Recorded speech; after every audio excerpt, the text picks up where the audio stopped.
Bien, buenos días. Buenos días.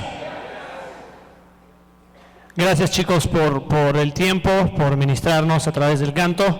Recibí dos indicaciones muy amorosas. Una de parte de mis queridísimos alumnos de tercer año, que me hicieron a bien recordarme que el culto termina a 11:30. Más te vale que no hables más de 11:30. Y después recibí otra indicación que, aunque los vea yo lejos y me pegue la luz en la cara, la exposición se hace desde acá arriba, que ni se me ocurra bajarme acá. Qué bonito el amor de Jesús derramado en su pueblo. Vamos a Romanos capítulo 12. Estamos estudiando la serie Viviendo la vida cristiana. Romanos capítulo 12. Vamos a leer del versículo 4 al versículo 8 y tener un breve tiempo de meditación en la Escritura en esta mañana.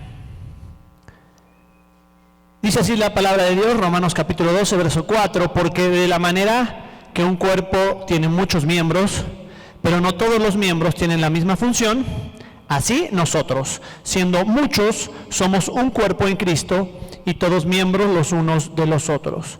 De manera que, teniendo diferentes dones, según la gracia que nos es dada, si el de profecía, úsese conforme a la medida de la fe, o si de servicio en servir, el que enseña en la enseñanza, el que exhorta en la exhortación, el que reparte con liberalidad, el que preside con solicitud, el que hace misericordia con alegría. Padre, oramos para que sea tu palabra y tu Espíritu Santo enseñándonos en esta hora. Señor, lo que tú tengas para nosotros, danos oídos atentos y un corazón humilde en el nombre de Jesús.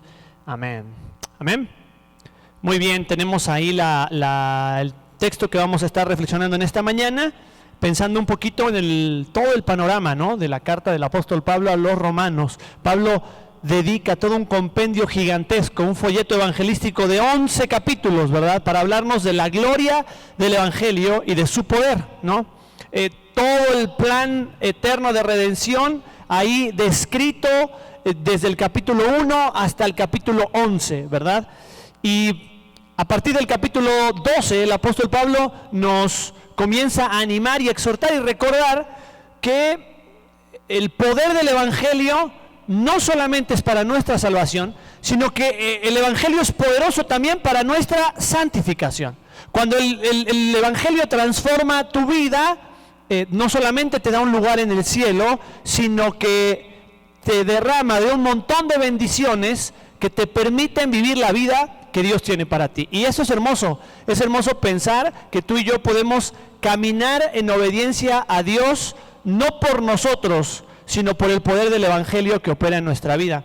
Y el poder de su palabra y de su Espíritu Santo en nosotros nos permite caminar. Entonces, con toda la autoridad que le da el evangelio y la guía del Espíritu Santo al apóstol Pablo, dice: a ver, es tiempo entonces, entendiendo lo que el evangelio ha hecho en tu vida, que te entregues y te rindas tu vida a Dios como un culto racional, y lo vemos ahí en los primeros versículos.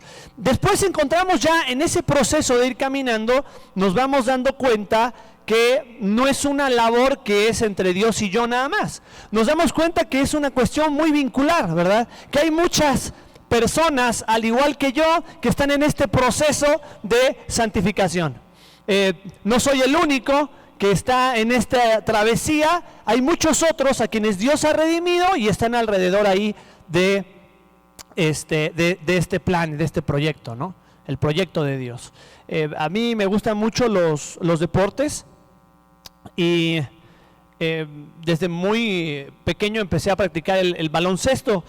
Pero cuando era un adolescente, tenía como unos 16 años, yo quería jugábamos fútbol con mis compañeros, y en el fútbol era maletón, no era así tan feo, tan horrible, pero pues la verdad no era, tengo los pies calzo del 9, entonces como que siempre esa onda siempre me costó un poquito más, ¿no?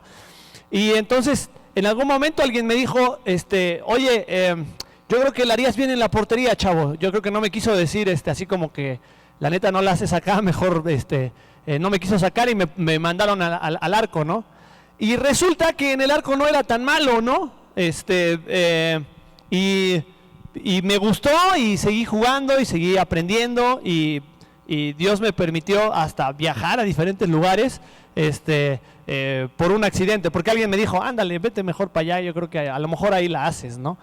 Es interesante cuando nosotros vemos en la Escritura que dice ahí en el versículo 4, de la manera que un cuerpo tiene muchos miembros, pero no todos los miembros tienen la misma función, así nosotros. Pablo va a entrar en esta verdad de entender que la vida cristiana no puede vivirse en aislamiento, ¿verdad? No puedes pretender caminar en obediencia a Dios sin relacionarte con los demás. Somos parte de un cuerpo, ¿verdad? Y cada cuerpo tiene diferentes miembros y cada miembro tiene diferente función. Yo estaba pretendiendo pensar que iba a ser un goleador, que le iba a matar de pecho, iba a tirarme una chilena y eso nunca iba a pasar porque no tengo esa capacidad ni esa habilidad, ¿verdad? Pero pude estar en otro lugar y pude ser útil a mi equipo. Vamos a pensar un poquito en solamente 3 verdades que tenemos que entender de lo que significa ser miembros de un cuerpo. Y vamos a ver la primera que aparece en ese versículo precisamente, dice, un cuerpo tiene muchos miembros, pero no todos los miembros tienen la misma función, siendo muchos somos un cuerpo. Y la primera verdad que tenemos que aprender en relación a formar parte del cuerpo de Cristo es que somos dependientes, que Dios no nos hizo para vivir en aislamiento. Somos seres sociales y relacionales. La Iglesia de Cristo es una sociedad formada por los redimidos, aquellos que han sido rescatados y con particularidades con las cuales Dios nos ha diseñado, que nos ayudan a entender este principio de que somos dependientes o interdependientes los unos de los otros. Decenas de veces aparece la expresión los unos a los otros desde el Señor Jesús hasta el final del Nuevo Testamento, porque todos tenemos necesidad por lo menos de, número 1, comunión.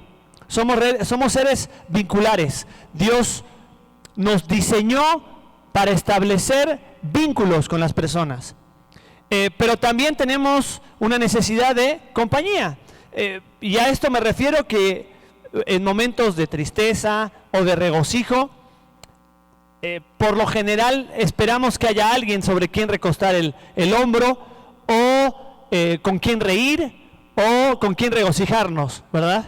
Es más divertido burlarse de alguien cuando estás con otra persona con quien burlarte, ¿verdad? Por ejemplo, somos seres relacionales y vinculares en la compañía, en la comunión, pero también para complemento. Tenemos necesidad de ser complementados.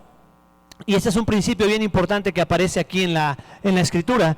Pone el cuadro que aparece mucho mejor descrito, bueno, mucho más descrito en la primera carta a los Corintios, en el capítulo 12, cuando describe las funciones de cada cuerpo y nos explica cómo cada cuerpo es distinto, es diferente y que no puede funcionar en independencia del resto de los miembros. Así también nosotros en Cristo.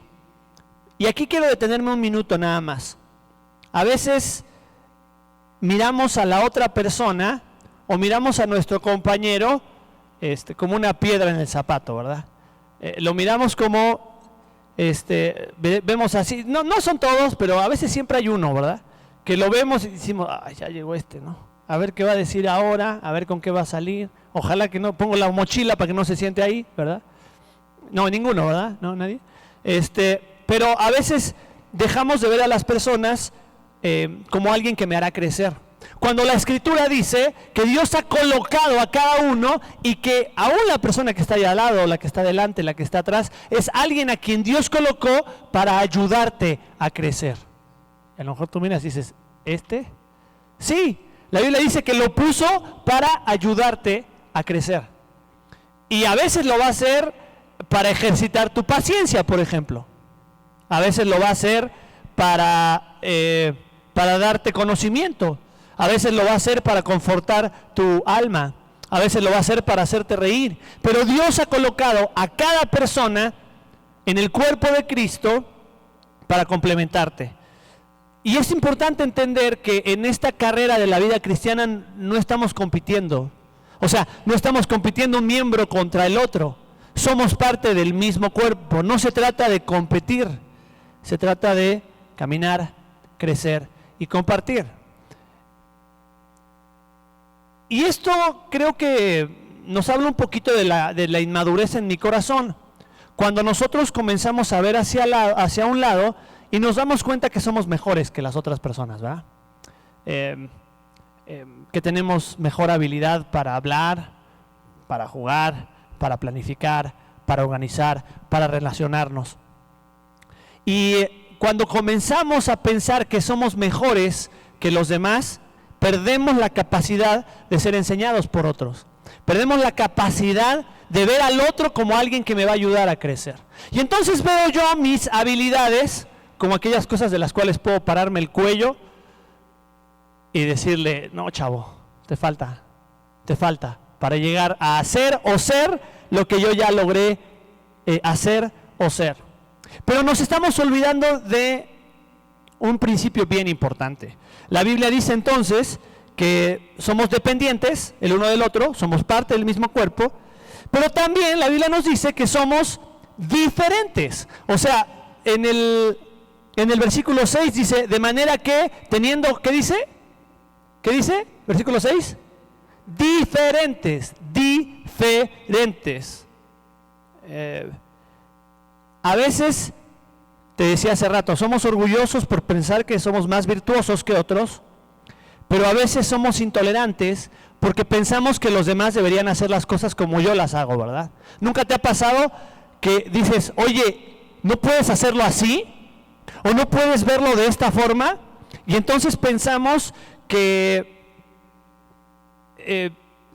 mis gustos, mis anhelos y mi visión de la vida es la que todo mundo debería tener. Pues no. Para empezar, el mundo no gira alrededor de ti, y la Biblia dice que nos hizo Dios a todos diferentes. Así que no esperes que las demás personas hagan las cosas como tú las haces, porque esa persona tiene algo que tú no puedes hacer. Tiene una capacidad y tiene una habilidad que tú no tienes. Pero tu orgullo y tu arrogancia y tu inmadurez no te permiten verlo en los demás. Así que, ¿cómo puedo yo aplicar este principio? Bueno, vemos entonces un principio importantísimo que tiene que ver con la humildad. Entender que necesitas al otro y entender que eres diferente al otro. Y quiero reiterar mucho esta verdad porque creo que a veces nos paramos del cuello y decimos, no, yo no necesito ayuda. Oye, estoy bien, gracias. Cuando a veces es el orgullo en nuestro corazón que no nos permite reconocer que necesitamos al otro. Y vamos a ver un poquito de eso cuando vayamos adelante. Somos dependientes los unos de los otros, somos diferentes, y es hermoso pensar cómo, pues a Dios les gustan las diferencias, ¿no? O sea, si no nos hubiera hecho a todos iguales, ¿no? Y a Dios le encanta la diversidad, y algunos, como dice el profe Marcelo de la Llave, algunos nos hizo guapos, ¿verdad? Y a otros pues los hizo diferentes, ¿verdad? Entonces cuando tú te veas al espejo, y digas, pobre de mí, qué feo soy, no, ánimo, no eres feo, eres diferente, muy diferente, algunos muy diferentes, pero no, no eres peor, no eres mejor, no eres igual, eres diferente, y tienes algo que le ayudará a crecer a tu prójimo. Tu prójimo tiene algo que te ayudará a crecer a ti, y tú tienes algo que le ayudará a crecer a tu prójimo. Pero sabes, cuando tú te paras sobre el pedestal de la soberbia para mostrar lo bueno que eres en hacer algo, ese es el impedimento más grande para que alguien aprenda de ti. La arrogancia y el orgullo será un tropiezo para que puedas bendecir a las demás personas. Y mira, si tú anhelas y si tú sueñas con algún día estar delante ministrando a la gente y animando y aconsejando y sirviendo, bueno, primero tu orgullo tiene que morir. Juan el Bautista decía, pues si es necesario que yo me haga chiquitito para que Cristo sea hecho grandototote en mi vida. Porque tu orgullo va a exaltarte a ti y va a exaltar tu arrogancia, tu pecado, tu soberbia, ¿verdad? pero tu humildad permitirá que lo único que se vea sea Cristo. Y es ahí donde vas a ser de bendición a las demás personas. Pero no solamente somos dependientes y somos diferentes. La Biblia dice que también somos dotados. Fíjate lo que dice ahí en el versículo, tenemos unos 8 minutos para ver solamente un estudio profundo de los dones espirituales, del versículo 6 al versículo 8. De manera que teniendo diferentes dones, según la gracia que nos es dada, ¿verdad? Y es interesante ver cómo Pablo hace un juego de palabras aquí, porque la raíz de la palabra don es la misma raíz de la palabra gracia, ya que hemos recibido gracia por medio de la gracia, dice Pablo. Así que, escucha bien, ¿te acuerdas de esa habilidad de la que te paras el cuello y dices que eres muy bueno para hacerla? Bueno, te la dio Dios, no te enorgullezcas, no te agrandes, ¿verdad? Te puedes pensar en lo que eras antes de Cristo y lo que ahora eres en Cristo. Bueno, eso es por gracia.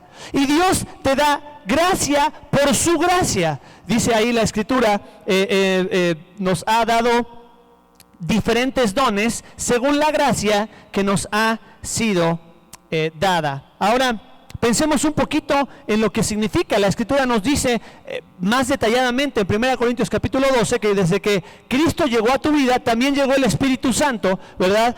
Dice el Paracletos, el que está al lado tuyo. Y en ese momento Dios te dotó, te dio alguna competencia espiritual. Claro, porque vivir la vida cristiana, caminar en obediencia a Dios y aguantar a tu compañero de al lado en tus propias fuerzas es imposible. Necesitas al Espíritu Santo, necesitas la gracia de Dios, necesitas el poder de tu palabra y necesitas la mente de Cristo. Cuando tú le conoces, la Escritura dice que Él te dota, te da por lo menos, algunos dirían que uno, otros dirían que más, otros dirían que una mezcla, ¿verdad?, de capacidades espirituales que Dios da. Y acá hace una lista que es diferente a la lista que aparece en 1 Corintios 12.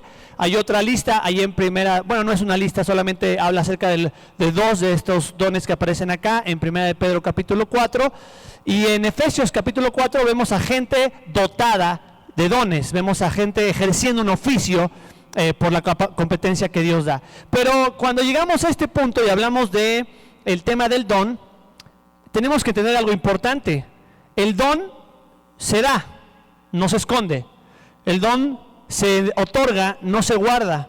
Y cuando pensamos en esta idea de los dones espirituales, fíjate lo que dice Pablo: de la manera que teniendo diferentes dones, según la gracia que Dios nos ha dado, y da la lista ahí, si el de profecía, ¿y qué palabra aparece ahí después de profecía? ¿Qué dice? Después de profecía, fuerte, úsese, dice ahí. Mira,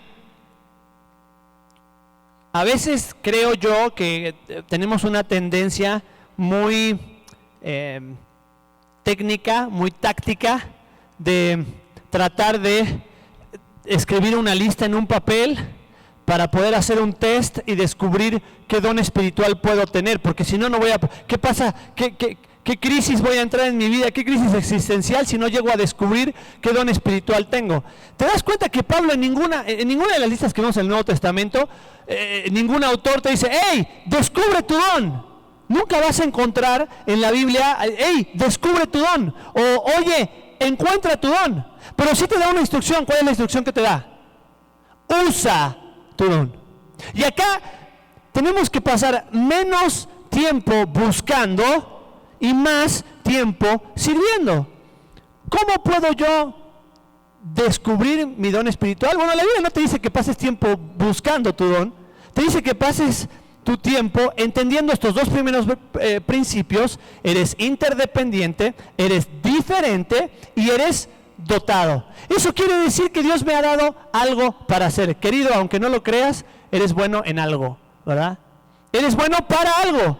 Y tú, si siempre dijiste, no sirvo para nada, bueno, ahora que tienes a Cristo, la Biblia dice que Dios ya te dio algo. Creo que cuando perdemos el tiempo en esta táctica de buscar el don espiritual, nos perdemos una oportunidad de servir al Señor y una oportunidad de ser de bendición a los demás. A veces nos enfocamos en ir descifrando, a ver, ¿qué significa profecía? ¿Qué significa servir? ¿Qué significa enseñar? Yo quiero que hagamos énfasis en estos últimos minutos, no en el don, sino en el ejercicio. Mira, vamos a cambiar la lista un poquito. Fíjate, dice ahí en el versículo 6, si el de profecía, ¿qué dice? Úsese conforme a la medida de la fe. Piensa ahí en medida de la fe. El servicio, piensa ahí en servir. El que enseña, en enseñar. El que exhorta, en la exhortación. El que reparte con liberalidad y el que preside con solicitud. El que hace misericordia con alegría. Entonces dice, si tienes un don, te dice por lo menos al que tiene profecía que confíe y que tome todas las doctrinas para hacer de bendición a las demás, que sirva. El que sirve, el que enseña, el que tiene don de enseñanza, el que exhorta, que exhorte, el que da, que sea generoso, que sea diligente, el que tiene misericordia y que estemos siempre gozosos, ¿verdad? Ahora piensa en estas palabras: confía, sirve, enseña, exhorta, da, sé diligente, está siempre gozoso. Todo eso Dios te lo manda a hacer a ti también. O sea, no importa si tienes el don de misericordia, Dios te manda a estar siempre gozoso. No importa si tienes el don de profecía, Dios te manda a confiar en Él. No importa si tienes el don de servicio, Dios te manda a servir. No importa si tienes el don de enseñanza, en algún momento Dios te va a desafiar a exponer. No importa si tienes o no el don de exhortación, Dios te va a llamar a confrontar a un hermano en algún momento. Y cuando nosotros hacemos énfasis en la técnica o en la táctica de cuál es el don que me toca a mí, quizá perdemos la oportunidad de ser de bendición a los demás. ¿Quieres descubrir tu don o quieres saber para qué eres bueno? Haz todo eso. Descansa en el Señor, sírvele, estudia, sé diligente, ten misericordia, exhorta. Y entonces te vas a descubrir para qué eres más bueno, ¿verdad? Y en dónde Dios te utiliza más. La forma más sencilla y más eficaz de descubrir tu don es haciéndolo. Ahora, a veces nosotros vemos los dones espirituales como una paleta de colores. Y tenemos que verla como una paleta de colores primarios, ¿verdad? Que es el azul, el rojo y el amarillo. ¿Sí? ¿Pasé? ¿Primaria 2? Sí. Azul, rojo y amarillo. Sí, esos son los colores primarios. Sí, ¿no? O repasamos los colores primarios. No. Pero tenemos que ver los dones espirituales como algo así, pero que Dios en su multiforme gracia toma esos colores y hace mezclas. ¿Alguna vez entraste en una tienda de cómics? ¿Cuántos colores hay en la tienda de cómics? Te puedes pasar todo el día mirando, las mujeres pueden pasar todo el día mirando, no este es morado, no este es lila, no sé cuánto. Bueno, la Biblia nos enseña, creo yo, que cada creyente es como una mezcla especial, como un Pantone particular. Como somos diferentes, nadie va a hacer lo mismo exactamente como tú lo haces. Y probablemente llegues a los 30 años y digas, pues no sé qué don tengo, pero sé que soy bueno para esto. Bueno, gloria a Dios. Y el Señor te utilice haciendo tal cosa, o el Señor te utilice haciendo tal otra cosa, porque Dios te dio una singularidad y una particularidad para su honra y para su gloria. 11:30, ¿oramos? Vamos a orar. Padre, gracias por tu palabra, gracias por tu consejo, Señor, gracias por tu Espíritu Santo, Señor, de verdad que nuestra vida sería un fracaso si intentáramos obedecerte y caminar en fidelidad sin tu guía, sin tu dirección, sin el poder de tu Espíritu obrando en nosotros. Señor, gracias porque así lo has dispuesto tú, que aprendamos por medio de nuestro hermano, que seamos dependientes de nuestro hermano, que seamos diferentes a nuestro hermano, pero que también pensar cómo tú nos has dotado y nos has capacitado para poder servir a nuestro hermano, para glorificarte a ti. Bendice a los chicos, Señor, permíteles a ellos descubrir y ver, Señor, en qué y para qué, Señor, puedes glorificarte tú mejor en sus vidas. Señor, quita de nuestro corazón la soberbia, la arrogancia y el orgullo, Señor, que nos impiden ser un reflejo de ti, Señor. Te alabamos en el nombre de Jesús. Amén.